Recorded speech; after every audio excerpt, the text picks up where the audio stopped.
Hello everyone. I am here to teach you a new topic that is Animal Kingdom. And I know आपको डर भी लगता होगा, interesting भी लगता होगा. इंटरेस्टिंग तो है, बट इसमें डर लगता है मोस्टली एग्जाम्पल से. मुझे भी लगता था, स्पेशली कि कौन से एग्जाम्पल्स किस में आएंगे. हम बहुत ज़्यादा कन्फ्यूज रहते हैं. But I will tell you all the highlighted points of NCERT and this is part 1. And examples के मैं कुछ के ट्रिक्स बताऊंगी, बट हर चीज़ के ट्रिक्स नहीं याद करने चाहिए, बिकॉज फिर अगर बहुत ज़्यादा ट्रिक्स हो जाएंगे तो आपको ट्रिक्स के भी ट्रिक्स याद करने पड़ेंगे. सो मुझसे जितना होगा मैं आपको ट्रिक्स बताऊंगी, एंड जो भी हाईलाइटेड पॉइंट्स हैं NCERT के I will mention that.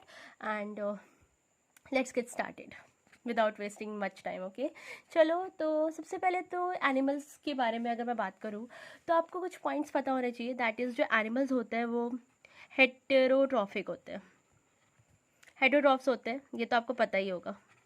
Okay, जो नेक्स्ट पॉइंट है वो है कि ये होलोजोइक होते हैं, क्योंकि ये मतलब फूड को लेते हैं अपने बॉडी के अंदर, वहाँ पे फिर इंजेक्शन करते हैं, उसके बाद उसका डाइजेशन करते हैं. इसके अलावा ये मल्टी सेलुलर होते हैं, multi and then cellular. Okay, and जो नेक्स्ट है ये यूकैरियोटिक ऑर्गेनिजम्स होते हैं. यूकैरियोटिक ऑर्गेनिजम्स होते हैं. ओके, तो ये पॉइंट्स आपको पता होने चाहिए. अब NCERT में पॉइंट दिया हुआ है, देखो NCERT से कहीं से भी क्वेश्चन आ जाते हैं, तो हमें हर एक पॉइंट के बारे में पता होना चाहिए. Okay, all members of Animalia are multicellular eukaryotic. Okay, ये तो मैंने आपको पहली पॉइंट में वैसे बता दिया, बट मैंने एक NCERT की लाइन भी बता दी जो हाईलाइटेड है. आप उसको हाईलाइट भी कर सकते हो, या फिर आप ऐसे जो नोट्स बना रहे हो उसमें भी लिख सकते हो. नेक्स्ट है, हम इसमें बात करेंगे जैसे हर चीज़ को पढ़ने के लिए क्लासीफाई करना पड़ता है, क्योंकि बहुत सारे एनिमल्स हैं तो हम रैंडमली नहीं पढ़ सकते, इसलिए यहाँ पर भी क्लासीफाई किया गया एनिमल्स को. तो बेसिस ऑफ क्लासिफिकेशन में जो सबसे पहला है वो है लेवल ऑफ ऑर्गेनाइजेशन. तो जो सबसे सिंपलेस्ट लेवल ऑफ ऑर्गेनाइजेशन है दैट इज सेलुलर. उससे जो थोड़ा कॉम्प्लेक्स है वो है टिश्यू. उससे जो थोड़ा और है वो है ऑर्गन. और जो सबसे कॉम्प्लेक्स सिस्टम है that is organ system. Okay, सबसे पहले एनिमल किंगडम में आप चाहे कितना भी समझ लो, अगर आपको एग्जाम्पल्स नहीं याद रहे तो एवरीथिंग इज़ वेस्ट, तो सब चीज़ वेस्ट होगा.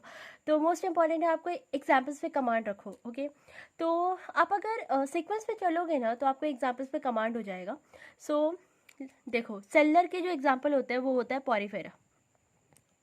आपको मैं आज जितने भी एग्जाम्पल्स बता रही हूँ वो आप अपने स्टडी टेबल के पास पेस्ट कर लेना, एंड हर रोज़ सुबह उठ के एक बार उसको पढ़ लेना, तो आपको वो याद हो जाएगा. मैंने भी ये ट्रिक फॉलो की है, एंड ये बहुत हेल्पफुल होती है, बहुत आसानी से याद हो जाता है.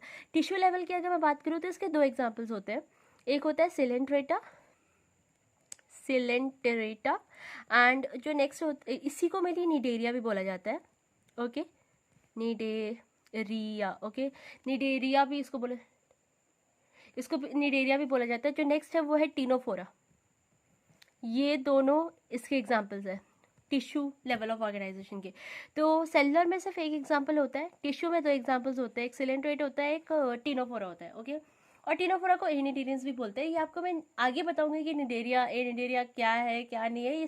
अभी इस चीज़ की टेंशन मत लो, वो मैं आपको आगे बताऊंगी. ऑर्गन सिस्टम की बात करें तो उसका एक ही एग्जाम्पल है, दैट इज प्लेटी हेलमिन्थस. ओके, ये आपको याद रहेगा.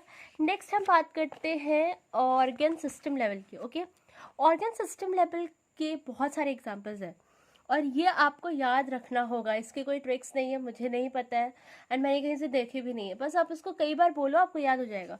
सो देखो, स्टार्ट होता है एसके हेलमिन्थस से. Okay, SK हेलमिन्थस. देन आता है एनेलिडा.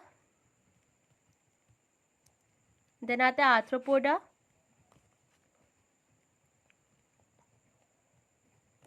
देन आता है मोलस्क. देन आता है इकैनोडर्माटा.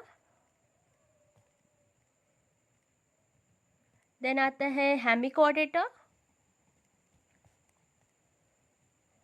And the last one is Chordata. तो ये देखो, आपको ये सीक्वेंस याद होना ही चाहिए, तभी आप मतलब सबसे पहले पॉरीफेरा आप याद रखना, देन सिलेंट्रेटा जिसको निडेरिया भी बोलते हैं, देन टीनोफोरा जिसको एनिडेरिया भी बोला जाता है. उसके बाद आप याद रखो प्लेटीहेलमिन्थस. उसके बाद आप याद रखो Aschelminthes, then Annelida, then Arthropoda, Mollusca, Echinodermata, Hemichordata, Chordata. ये आपको सीक्वेंस याद होना चाहिए, तब आप आसानी से मतलब इस तरह से याद करोगे ना तो आपको कोई दिक्कत नहीं होगा, एंड आपको हर चीज़ सीक्वेंस में याद रहेगी. एंड कौन किसके एग्जाम्पल्स में आता है वो भी आपको ईजिली याद हो जाएंगे।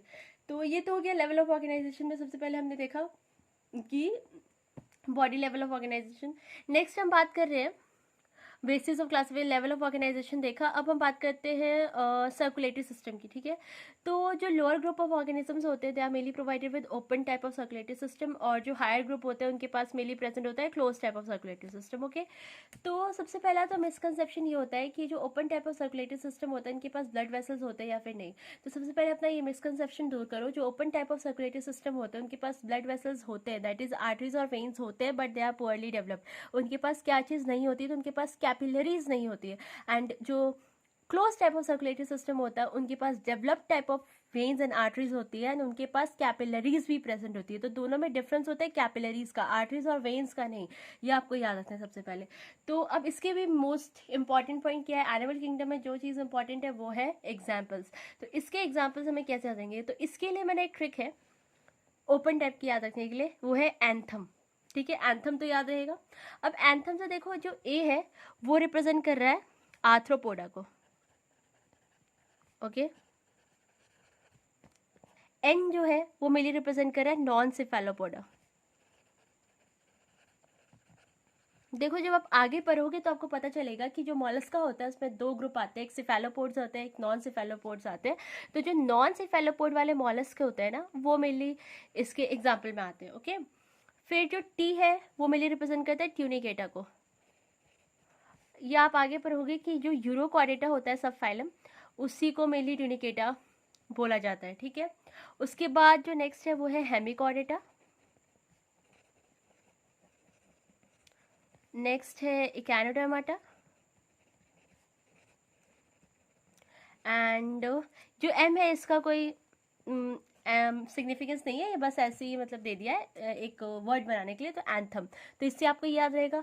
एंड जो closed type of circulatory system है, अगर मैं close type of circulatory system की बात करूँ तो इसमें अगर मैं बात करूँ, देखो क्लोज टाइप की अगर मैं बात करूँ तो जो रेस्ट होते हैं वो सारे इसके अंदर आ जाते हैं। जैसे कि पहला हो गया इसमें एनेलिडा आ जाएगा, इसमें मोलस्का भी आएगा, बट कौन सा वाला आएगा, जो सिफेलोपोड होंगे, क्योंकि जो नॉन सिफेलोपोड है उसमें सिफेलोपोड्स, ओके। इसमें फिर और जो बच गए कॉर्डेट्स इसमें आ जाएंगे, ठीक है।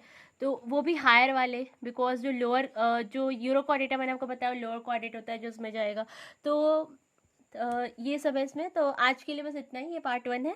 अब जो रेस्ट होगा मैं आपको पार्ट 2 में बताऊंगी, उसमें भी मैं कुछ हाईलाइटेड पॉइंट्स बताऊंगी।